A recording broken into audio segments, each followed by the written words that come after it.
नमस्कार, मैं दीपक द्विवेदी और आज हम बात करेंगे राजधानी के निशातपुरा और ईंट-खेड़ी में हुई हत्या के मामले में। किस तरीके से पति ने अपनी पत्नी की हत्या की और कैसे पुलिस ने पूरे मामले का खुलासा किया। हम बात करेंगे कुछ दिन पहले 21 मई की, जब एक शाहपुरा में एक पिता अपने बेटी की गुमशुदगी का मामला दर्ज करवाता है कि उसकी बेटी गुमशुदा है। शाहपुरा पुलिस इस पूरे मामले में गुमशुदगी दर्ज करती है कि उसकी 22 वर्षीय बेटी जो शादीशुदा है, जिसकी शादी 2020 में करीब 4 वर्ष पहले हुई थी और वह अपने फुफेरी बहन के यहाँ जाने का बोलकर घर से निकली थी, पर 24 घंटे से अधिक का समय हो गया और वह घर नहीं आई।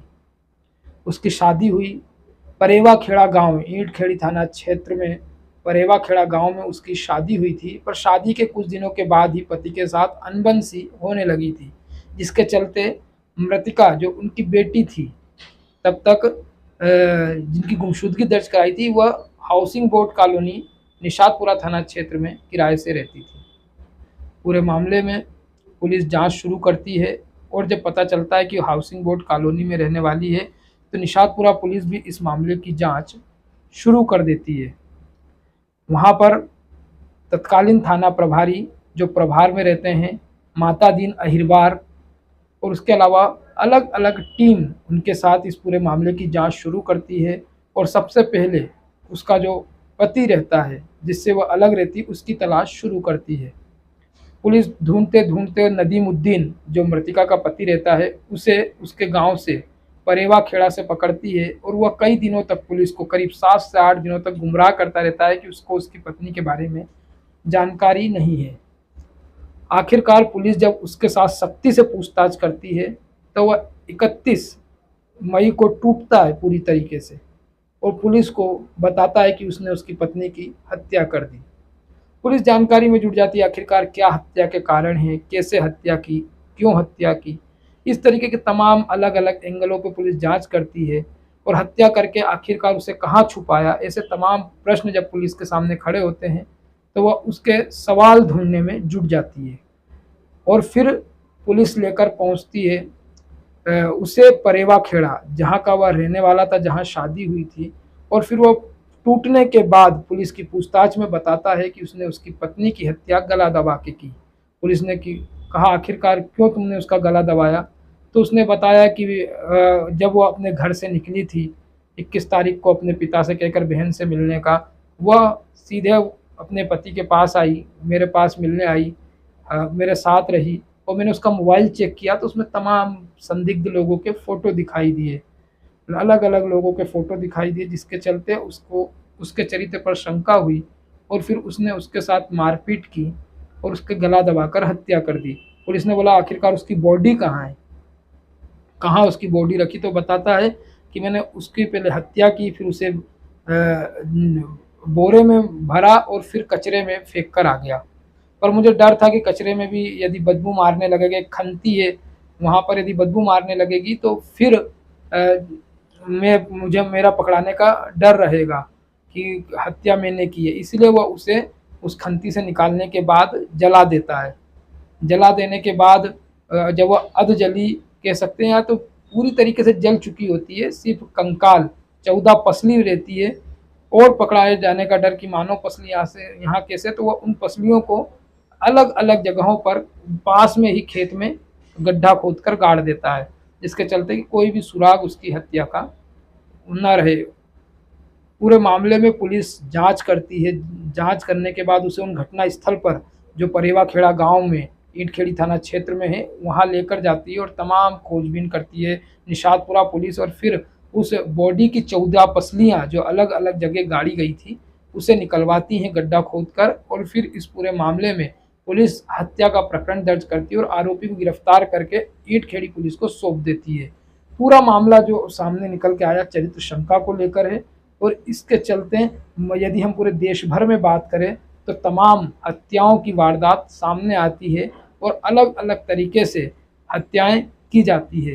तो ये कह सकते हैं कि जो हत्या करने के कारण जड़ जोरू और ज़मीन, उसमें जोरू का जो रोल है वह हमेशा चरित्र शंका से शुरू होता है और फिर उसके बाद हत्या तक पहुंचता है। हालांकि अब यह देखना होगा कि इस पूरे मामले में जघन्य सनसनीखेज अपराध में पुलिस कब तक आरोपी पति को सजा दिलवा पाती है और क्या सजा आगे न्यायालय देता है।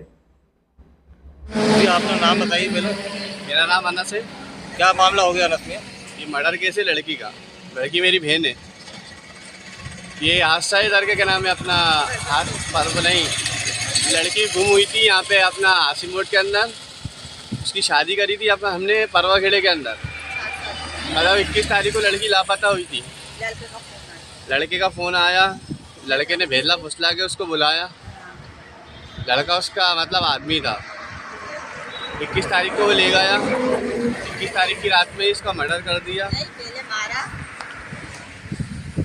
21 तारीख की रात के अंदर उसको मतलब लेके गया, मारा, उसका मर्डर करा, उसके टुकड़े करे और उसको जला के कहीं फेंक दिया।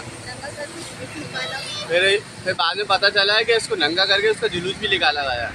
लेकिन पुलिस वाले इस बिना पे कोई भी मतलब कार्रवाई नहीं कर रहा है। जो मतलब मुन्ना खुद अपने हाथों से पेश हुआ, जाके पुलिस वालों को बताया कि ऐसा ऐसा करा है अपन ने।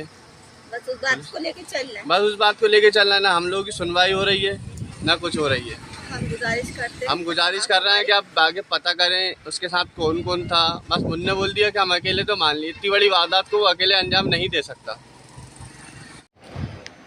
मैडम थाना ईटखेड़ी क्षेत्र में एक डेड बॉडी मिली है, क्या पूरा मामला है? कुछ अवशेष के टुकड़े मिले हैं। जी हाँ, ये सूचनाकर्ता मोहम्मद वसीम द्वारा अपनी पुत्री सानिया उम्र 21 वर्ष के गुमशुदगी की रिपोर्ट थाना निशातपुरा में दर्ज कराई गई थी, जिसके गुम इंसान की जांच पर निशातपुरा पुलिस को ये तथ्य ज्ञात हुआ कि सानिया की पति नदीमुद्दीन द्वारा, जो कि परेवाखेड़ा का रहने वाला है, ड्राइवरी मजदूरी का काम करता है, इसके द्वारा 21 तारीख को अपनी पत्नी को परेवाखेड़ा घर पे बुलाया गया।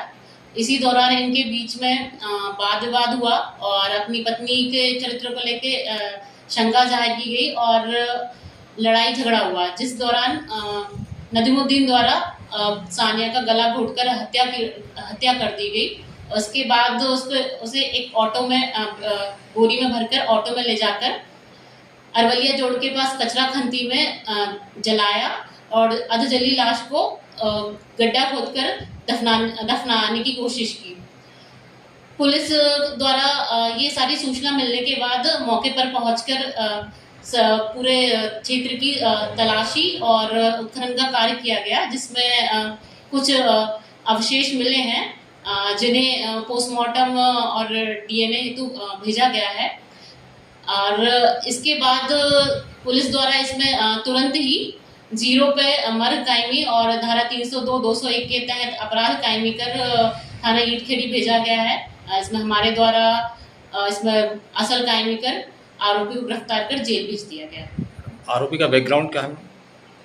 आरोपी ड्राइवरी मजदूरी का काम करता है, परेवाखेड़ा का रहने वाला है। लड़ाई झगड़ा किस बात को लेके होता था? इन दोनों पति पत्नी के बीच में साथ में नहीं रहने को लेकर पहले से वाद विवाद था और घटना की रात्रि अपनी बीवी के चरित्र को संदेह के कारण इनके बीच लड़ाई झगड़ा और मारपीट हुई थी।